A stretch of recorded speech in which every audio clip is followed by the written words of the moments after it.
Podríamos decir que hoy fue un día de realismo mágico. Comenzamos con las repercusiones de todo el arco político ante los dichos de Eduardo Duhalde, quien aseguró que el año que viene no habría elecciones y alertó que en nuestro país podría haber un golpe de Estado. También a nivel internacional sigue la preocupación por los rebrotes que hay de coronavirus y de la pandemia, de las preocupaciones de la caída de la economía prácticamente en todos los países, menos China, que parece aparentemente un país oasis en la economía de pandemia que tiene el mundo prácticamente. Sin embargo, a pesar de este contexto nuestro, de nuestro país y el contexto político, hubo una noticia que dio vuelta el tablero de prioridades. Messi puede dejar el Barcelona. Messi se quiere ir del Barcelona y eso trastocó aparentemente toda la discusión pública del mundo, no nada más de nuestro país. Hoy vamos a analizar cómo estamos envueltos en realidades paralelas.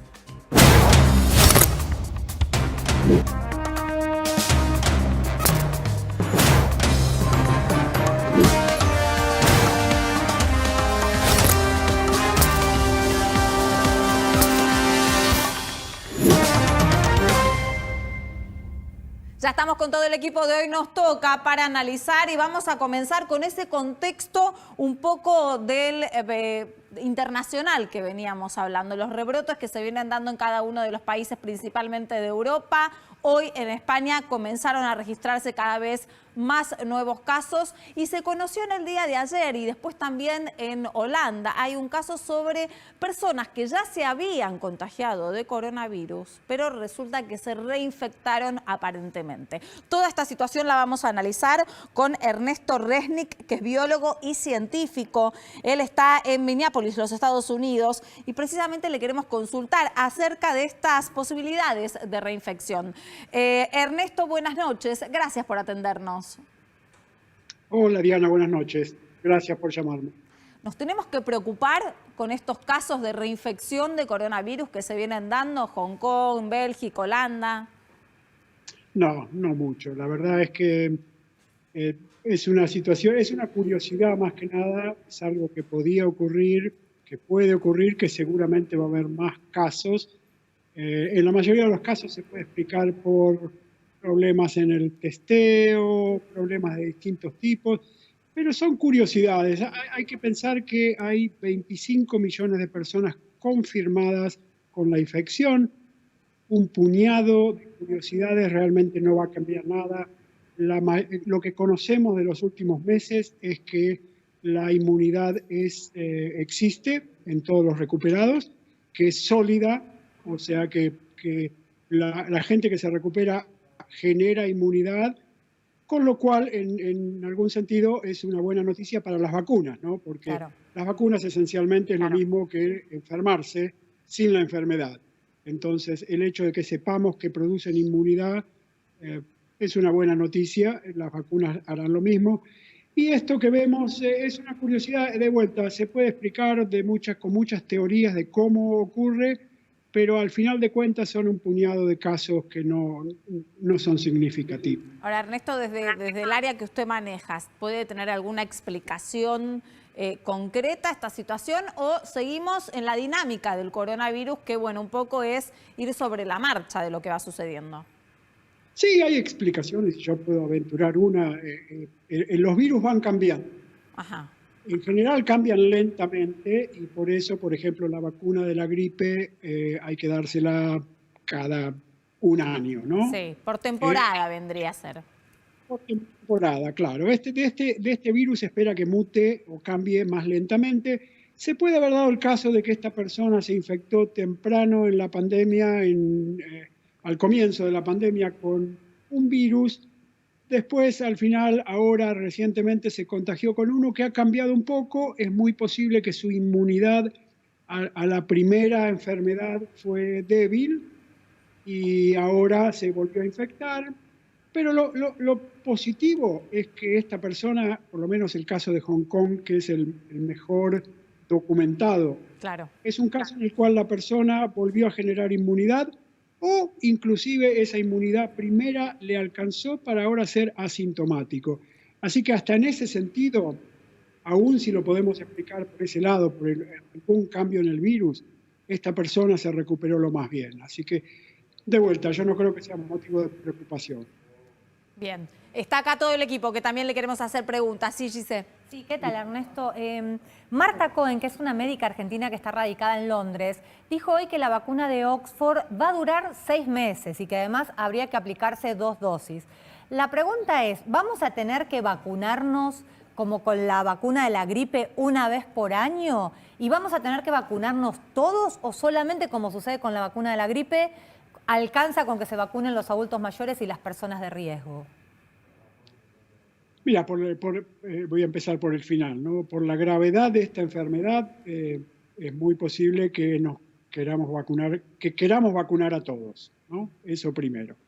Con respecto a las dosis, sí, la vacuna de Oxford necesita 2 dosis. Se da una primera y después a los 28 días se da una segunda, que hace que potencie la inmunidad a niveles mucho más altos. Por ahí con la primera dosis alcanzaría un poco, o sea, la gente va a estar protegida con la primera dosis bastante. Con la segunda dosis es mucho mejor. En cuanto a que dure 6 meses, es imposible saberlo hoy. Lo que esperamos es que dure bastante más que 6 meses. Como decía al comienzo, el virus de la gripe cambia bastante. Este virus cambia mucho más lento. Entonces las expectativas son que dure 1 año, 2 años. En realidad no lo vamos a saber hasta que la gente se empiece a vacunar o que los enfermos que estamos viendo hoy recuperándose, veamos cuántas reinfecciones habrá en el tiempo. Si dentro de 2 años nadie se reinfecta, quiere decir que la vacuna seguramente durará también 2 años. Claro. Así que, pero esencialmente no podemos saber el tiempo exacto hoy. Ahora, Ernesto, en algún punto, ¿podríamos pensar que estas son excepciones a la regla? ¿Lo de la reinfección? Sí. Sí, son absolutamente excepciones a la regla. La gente produce inmunidad y no se reinfecta en su abrumadora mayoría. O por lo menos lo que se pudo comprobar. Sí, Nico. ¿Qué tal, Ernesto? Buenas noches. El ministro de Salud de la Ciudad de Buenos Aires dijo que esperan una baja a 500 casos promedio diarios y que así se mantenga por el tiempo, ¿no? Ahora, si tenemos en cuenta que empieza a producirse la vacuna, que después hay que enviar los líquidos en toneles a otro país, envasarlo, empezar a distribuirlo, que los países empiezan a comprarlo, vacunar a todo el mundo, ¿no es más probable que para cuando tengamos la vacuna ya se haya contagiado toda la ciudad de Buenos Aires, más teniendo en cuenta que los casos que tenemos son los que se testearon? Bueno, la respuesta a eso se da en qué es lo que se hace, ¿no? Los lugares donde todavía se siguen cuidando, estoy pensando en Nueva York, en Italia, si te seguís cuidando hasta marzo, abril, estoy aventurando que marzo, abril por ahí habrá vacuna, los contagios no debieran ser terribles. Creo que los contagios eventualmente van a bajar. Yo no sé en base a qué el ministro de Salud de la ciudad dice que van a bajar a 500 casos, ojalá sea así. En principio, en algún momento, obviamente, cuando un gran porcentaje de la población se infectó, ya cada vez hay menos gente susceptible, digamos, gente activa, porque el problema de las epidemias es también que no es igual en todos lados, depende de qué gente sale a la calle y se contagia. Mientras la población mayor, por ejemplo, se queda más en la casa, la población joven sale. Si esa población joven ya se fue infectando bastante, bueno, los casos van a bajar. Y los casos van a bajar. Ahora, ¿cuándo exactamente? Obviamente hace semanas que esperamos que los casos empiecen a bajar y todavía no bajan. En cuanto a lo de que decís de la vacuna, esencialmente sí, hay que esperar a que llegue la vacuna lo mejor posible. La gente más susceptible, los mayores, van a tener que seguir cuidándose lo más que puedan. Uso de barbijo en todos lados, distanciamiento, cuando uno sale afuera hay que estar lejos de grupos de gente. Si no hay que salir, no salir. los cuidados en todo el mundo estamos en la misma, ¿eh? Todo el mundo está igual en todos lados, hasta en los lugares que te dicen que está abierto, el país está completamente abierto. Si vos ves los números de movilidad, lo que se llama movilidad, en todo el mundo todavía nada es normal. Sí, Ernesto, ¿es probable que la semana que viene en la ciudad de Buenos Aires, por ejemplo, se permitan reuniones de hasta 8 personas en espacios al aire libre? Me gustaría saber si, en base a lo que ocurrió en todo el mundo, usted nos puede decir si hay riesgo en reuniones de ese tipo, digamos, tanto en espacios gastronómicos, por ejemplo, en las veredas, o en lo que son los parques, donde ya se ve, incluso en la ciudad de Buenos Aires desde hace semanas, aglutinaciones de gente y muy importantes. Sí, y esos lugares con mucha gente, la correlación con que los casos han ido creciendo y creciendo, no la podemos ignorar, ¿no? Claramente se hizo una cuarentena, se salió de esa cuarentena esencialmente con mucho más casos de los que había antes, lo cual quiere decir que un montón de gente ha estado transmitiendo el virus más allá de que digamos que hubo cuarentena o no. Las reuniones de 8 personas, a mí personalmente no me gustan. Yo no participo de reuniones con gente aún al aire libre, pero al aire libre es mucho mejor. Ahora, el problema en general se da con que uno le dice a la gente puede salir y hacer reuniones de 8 o 10 personas al aire libre y la gente termina sacándose el barbijo para hablar, para comer, se juntan más cerca de lo que debieran.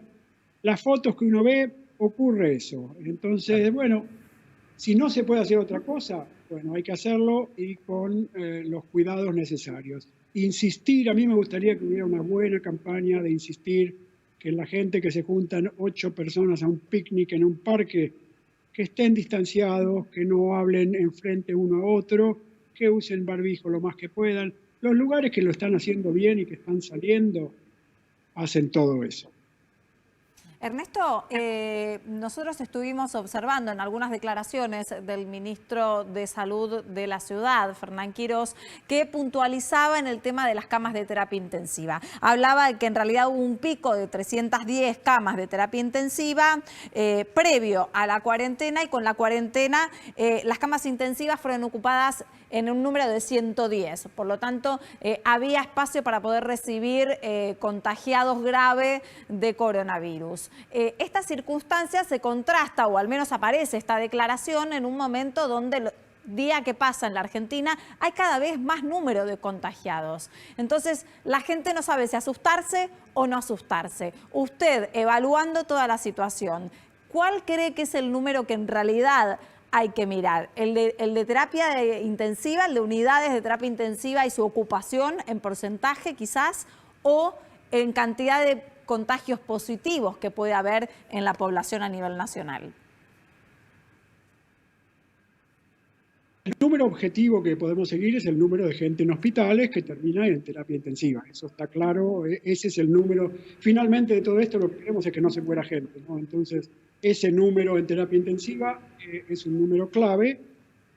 Por suerte, más allá de que las cosas por ahí se estén saliendo un poco de control con la cantidad de casos que vemos todos los días, todavía en Argentina y la región de Buenos Aires ha habido cierto control. La curva ha sido todavía de lento ascenso, lo que ha permitido que los hospitales no estén saturados, que ha permitido que los hospitales se equipen mejor.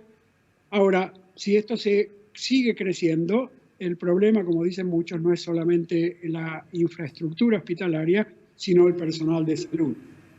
Y el personal de salud se ha ido contagiando, hemos ido perdiendo gente porque son los que están enfrente de los infectados y se infectan, ¿no? Entonces, ese es un número a tener en cuenta. El número de infectados también hay que prestar atención, porque necesariamente cuanto más infectados, más terminan en hospitales. Eso es invariable. No hay modo de tener miles, por ejemplo, si subiera el número a 10.000 por día, necesariamente una proporción de esos van a terminar en hospitales, una proporción de esos van a terminar en terapia intensiva, una proporción de esos lamentablemente terminan en muerte, que es lo que estamos viendo estos días, ¿no? Desde que los números subieron tanto hace unas semanas, ahora estamos empezando a ver los muertos de esa subida. Así que lo de los hospitales es el número clave, pero ojalá se pudiera bajar también la cantidad de contagios.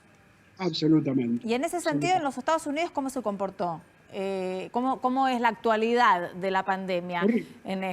Claro, porque presentan muchísimos casos, también con pocas restricciones en algún punto de... Los lugares que abrieron temprano, en mayo, con pocas restricciones, son los que en las últimas semanas tuvieron los peores desastres, ¿no? Florida, Texas, California, Arizona. Florida en estos momentos ahora empezó a bajar, pero fue un desastre, tuvo 10.000 casos por día, un estado relativamente pequeño, ¿no? Es inexorable que cuanto más contagios, más muertes, y las curvas de Florida en estos momentos están viendo la crecida en muertos como no había desde el comienzo de la pandemia. Entonces, Estados Unidos es uno de los ejemplos donde se hizo mal, en muchos sentidos, ¿no? No se controló, salvo en algunos lados, se reabrió muy temprano y el virus empezó a circular mucho más recientemente que en lo peor que fue abril, cuando veíamos las imágenes dramáticas de, por ejemplo, Nueva York. Bueno, las últimas semanas ha sido peor. Ahora empezó a bajar, necesariamente en los lugares donde sube mucho de golpe, eventualmente baja, y ahora está empezando a crecer en otros lados que no se esperaba. Es interesante el dato que está dando para compararlo también con la Argentina. Tenía un ascenso leve, por lo tanto la caída también va a ser un poco menor. En aquellos lugares como Estados Unidos, donde se disparó la curva, de repente también empieza a bajar más drásticamente. Así es. Así es. Bien, Giselle. Sí, ahora, según los datos que informa el gobierno diariamente, por ejemplo, hoy se informaron 8.700 casos. Viene así todo agosto, 7.000, bueno, más o menos, pero la ocupación de camas de terapia intensiva en el AMBA no pasa de 67%. ¿Esto significa que los casos son menos graves? Ustedes ya terminan todos en el hospital, pero evidentemente no todos en terapia intensiva. No, bueno, hay las dos cosas. Primero, la ocupación de camas no sube mucho porque se ha incrementado mucho las camas, ¿no? En estos meses de cuarentena, sí, al principio, claro, es aprovechar para crear infraestructura hospitalaria. Entonces, con los números de hoy, si tuviéramos en AMBA las camas que había al comienzo de la pandemia, estaríamos sobrepasados, ¿no? Claro. Eso creo que lo entendemos todos. Pero sí, tenés razón en que los casos han cambiado un poco por lo que decía al comienzo. La mayor parte de la población de mayor edad es muy estricta en los cuidados, se queda en casa, no sale, ve poca gente. Los jóvenes saben, los jóvenes se contagian, los jóvenes tienen menor mortalidad, claro. Claramente. Gran porcentaje de los jóvenes ni siquiera terminan en hospital, la mayoría por lejos, ¿no? De todas maneras, cuando uno creció AMBA de 3.000 hace no mucho más de un mes, creo que hace un mes estábamos en 3.000, sí, a 8.000 y pico, va a haber jóvenes hospitalizados bien. O sea, la teoría de que los jóvenes no tienen ningún problema tampoco funciona mucho. Y si empezamos a crecer los casos, como en Brasil, Estados Unidos, India, entonces vas a ver jóvenes hospitalizados también con gravedad. Si se mantienen los números más o menos como están y empiezan a bajar, creo que sería un alivio grande porque no se llegaron a saturar los hospitales, con lo cual hay menos muerte necesaria. Ninguna muerte es necesaria, obviamente, ¿no? Todas estas muertes que hemos tenido lastiman, ¿no? Duelen. Pero en lugares como Nueva York veíamos gente que se moría porque simplemente no logró tener atención de ningún tipo. Había gente que llegaba a los hospitales y no lograba entrar a una cama, en los pasillos. Hay fotos dramáticas de Nueva York, de Madrid, de Italia. Bueno, es una suerte, o no es una suerte, es parte por lo que hizo la gente y el pueblo argentino, no se llegó a eso en nada. Ernesto, me quedé pensando en lo que vos decías de insistirle a la población de que si se va a encontrar, tener ciertos cuidados. La verdad que la Argentina lleva muchísimos meses con restricciones a la circulación y prácticamente la sociedad empezó a circular, de hecho, más allá de las medidas, como una necesidad de sobrevivir al encierro en algún punto. ¿Vos creés que a nivel mundial es necesario que haya más concientización, una comunicación más directa a un cambio cultural que se necesita, pero no por país, sino a nivel mundo?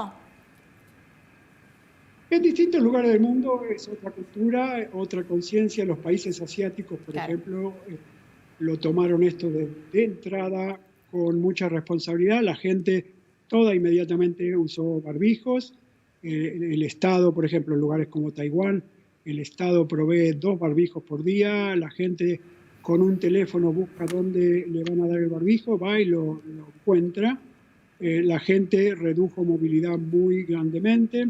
Hay otros lugares como Australia, por ejemplo, que ahora que lo había hecho muy bien, tenían ciertas libertades, se relajaron, y ahora la ciudad de Melbourne está en una cuarentena muchísimo más estricta que Argentina o que el AMBA. Bueno, la gente lo acepta. A lo mejor, si empezáramos esto de nuevo, pensaríamos en otro modo de hacer las cosas, como una cosa tipo cuarentena intermitente, ¿no? Cerrar fuertemente durante 2 meses, después abrir, después cerrar. Eso es lo que están haciendo en lugares como Australia, en lugares que lo tomaron muy, muy serio. Yo no conozco cómo fue la comunicación social en lugares como Australia, pero la gente se lo toma como, bueno, si es necesario, es necesario. Claro. Y se hace. Creo que después de esto vamos a aprender mucho de comunicación, mucho de cómo hacer las cosas. Ojalá aprendamos lo que aprendieron. Ojalá también que de la responsabilidad social, ¿no?, de cada una de las personas, Ernesto. Sí, exactamente. Gracias por atendernos esta noche. No, por favor, gracias a ustedes, fue un placer. Que sigas bien. En algún punto me quedo con el cambio cultural necesario, pero también depende de cada sociedad. Los latinoamericanos no tenemos un comportamiento tan estricto en algún punto, con esa gimnasia como para ir midiendo las medidas y dando caso, ¿no? Hay un punto comparativo que se coló sobre el final. La diferencia entre los países asiáticos y Latinoamérica es que cada uno de estos coronavirus golpearon primero en Asia y cuando llegaban a Latinoamérica ya se habían diluido. Cuando fue lo de la gripe A, acá tuvimos 119 muertos y en Asia había hecho desastres.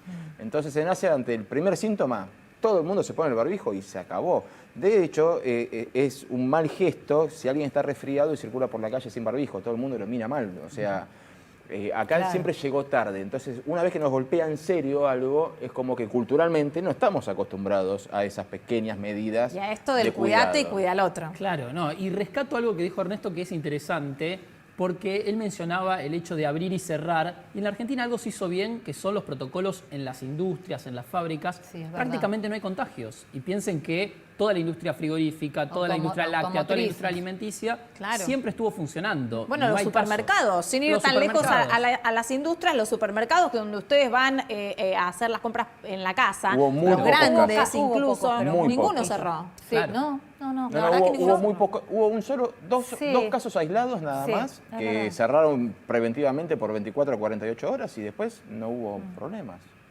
Sí, se ibas a decir yo algo. me quedo con que, por suerte, como dijo la Organización Mundial de la Salud, que igual fue bastante errática, por eso está bueno escuchar a los distintos médicos, que son casos extraordinarios los de las reinfecciones, ¿no? Porque la verdad que sí, pero llama ya también me la estaba atención, ahora que preocupando. mencionas la Organización Mundial de la Salud, que también anticipó la semana pasada que el coronavirus, o al menos la pandemia, iba a persistir en el mundo al menos 2 años. Y en esa situación tan prolongada, con lo que uno va a tener que convivir con esta nueva normalidad, también tiene que adaptarse la economía. La economía está teniendo signos de decaimiento en todo el mundo, ya les dije, en la venta, menos en China, que parece un oasis aparentemente, pero situaciones que se dan en países de Europa, en países latinoamericanos, en todo el continente y por supuesto en nuestro país, que no solamente tiene las consecuencias de la pandemia, sino también las consecuencias económicas estructurales que arrastra desde hace algunos años. Ya venimos.